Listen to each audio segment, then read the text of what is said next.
Now we will study about osteology of clavicle. The literal meaning of clavicle is nothing but key.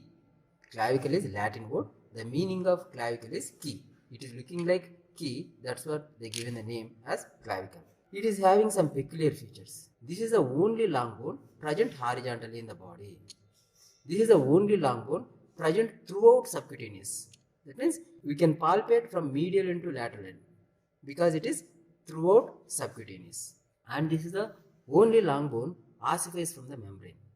And this is only long bone ossifies from two primary centers. Usually remaining all bones having only one primary center except clavicle. Clavicle having two primary centers. And this is the only long bone having no medullary cavity. If you break and see, inside there is no medullary cavity. If you observe remaining long bones, if you break and see, you can see medullary cavity. So this is the only long bone don't have medullary cavity. And this is the only long bone ossifies from the membrane. Actually, it ossifies both from membranous ossification and endochondral ossification. But this is the only long bone ossifies from the membrane. And it will be occasionally pierced by middle supraclavicular nerve. These are the peculiar features of clavicle. Now we will discuss how we have to keep the clavicle in anatomical position and how we have to determine the side. So for side determination, we have to see two ends. This is the medial end, this is the lateral end. Medial end is quadrangular in shape. Medial end is quadrangular, and if you observe lateral end, this lateral end is flat end. So we have to keep the medial end medially, lateral end laterally. This is the right clavicle, and some of you people can turn like this and you can say that this is the left clavicle because quadrangular end is present medially, flat end is present laterally. Here one more factor you have to observe. See, in the inferior surface you can find one depression or one impression to give attachment to the costoclavicular ligament, and here one tubercle is there, this is conoid tubercle, and here one ridge is there, this ridge what we call trapezoid ridge. These structures should be directed downwards. Along with that, in the middle part of inferior surface we can see one groove. This groove what we call groove for the subclavius. This groove for the subclavius also should be directed downwards. So now all these structures are directed upwards. So if we say it is a left clavicle, it is wrong. So we have to turn it like this and we have to say that this is the right clavicle. Now see, quadrangular end is present medially, flat end present laterally, and inferior surface having the impression towards the sternal end. Medial end we can also call as sternal end because it will be articulated with the sternum and forms a sternoclavicular joint. So this is sternal end, right? And the inferior surface having the conoid tubercle and trapezoid ridge, right? So that this is right clavicle. So this is the side determination. Next we will discuss about what are the different parts and special features of it and what are the attachments. First, if we take medial end, this is the medial end, we can also call it as sternal end since it is articulated with the sternum and forms the sternoclavicular joint. Then if you coming to the lateral end, this is the lateral end, this lateral end is flattened, this flattened lateral end having one articular facet here, this articular facet will be articulated with the, this is the scapula, scapula having acromion process, this is acromion process, this acromion process having one articular facet here, here one articular facet is there, this articular facet will be articulated with the clavicle like this and forms a acromioclavicular joint. Like this it will be articulated. See, this facet in the acromion process of scapula articulated with the clavicle like this and forms a acromioclavicular joint. This is about the lateral end. Now we will discuss about what are the different parts which are present in the shaft. If you divide the clavicle into medial 2/3 and lateral 1/3, medial 2/3 is convex forwards, concave backwards.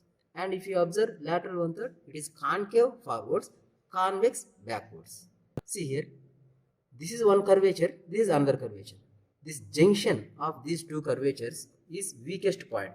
Usually fractures will happen at this point only, right? Because it is present at the junction of two curvatures. And this junction only dividing the clavicle into lateral 1/3 and medial 2/3. If you take the description about the medial 2/3, it is almost rounded in shape. That's what it is having superior surface. Actually, superior surface having little rigid area here. Then it is having the anterior surface. Then smooth posterior surface. This is the anterior surface. This is superior surface. And here, if you turn, this is the inferior surface.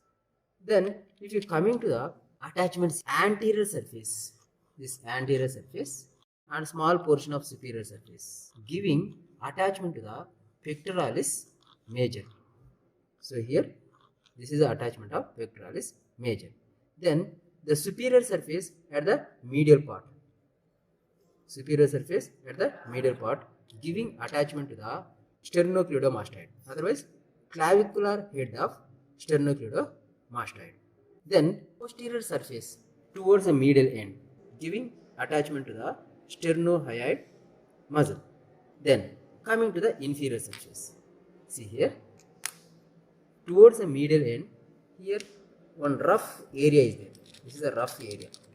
This rough area is giving attachment to the costoclavicular ligament. This area giving attachment to the costoclavicular ligament. Then in the inferior surface, you can see one groove. This groove is for the attachment of or for the insertion of subclavius muscle. This is for the insertion of subclavius muscle. Because of that, this groove we can also call as groove for the subclavius. This groove what we are calling groove for the subclavius. Then coming to the lateral 1/3. Actually, we have studied about the medial 2/3. It is having the anterior surface, superior surface, posterior surface and inferior surface. Anterior surface is giving attachment to the pectoralis major and superior surface also giving origin to the pectoralis major, and superior surface towards the medial end giving attachment to the sternocleidomastoid. That means clavicular head of sternocleidomastoid.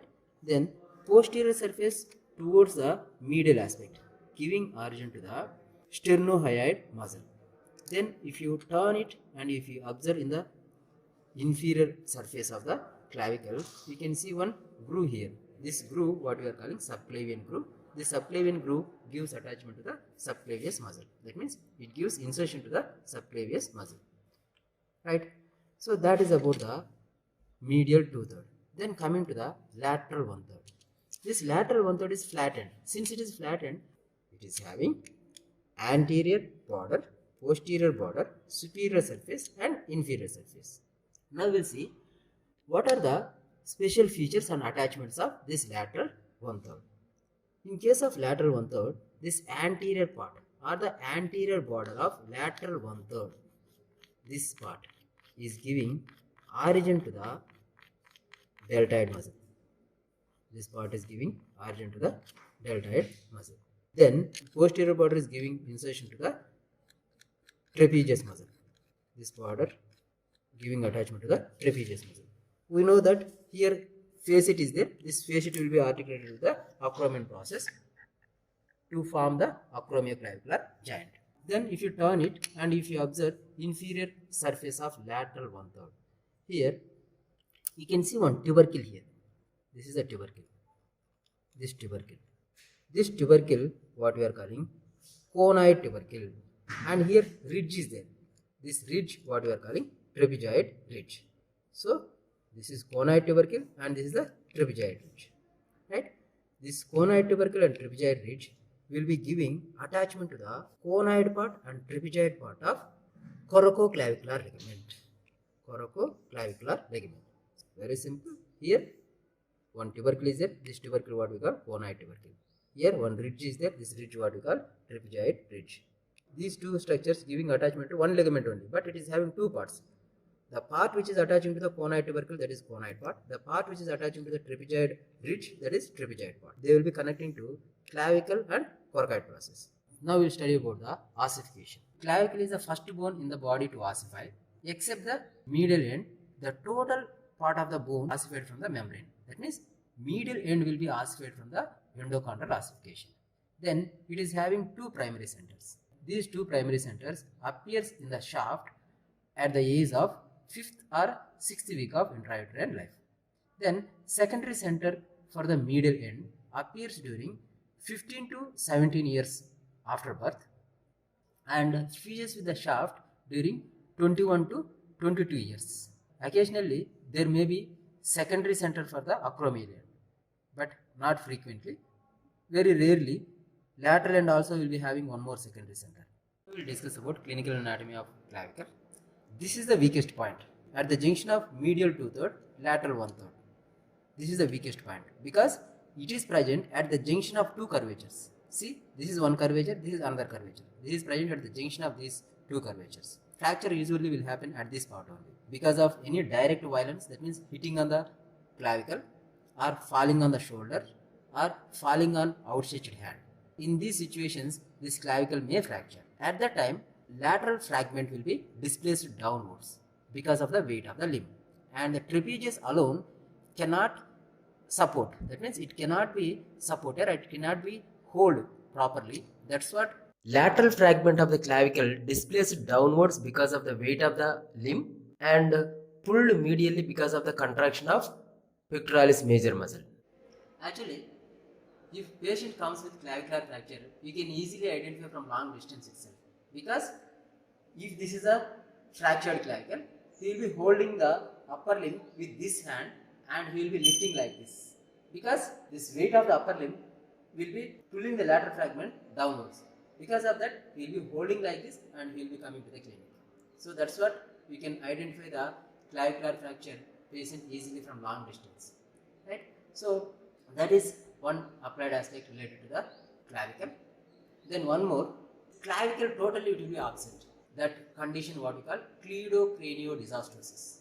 Cleidocraniodysostoses. In that case, shoulders will be drooping down and those shoulders can be approximated with each other because of the absence of clavicle. Right?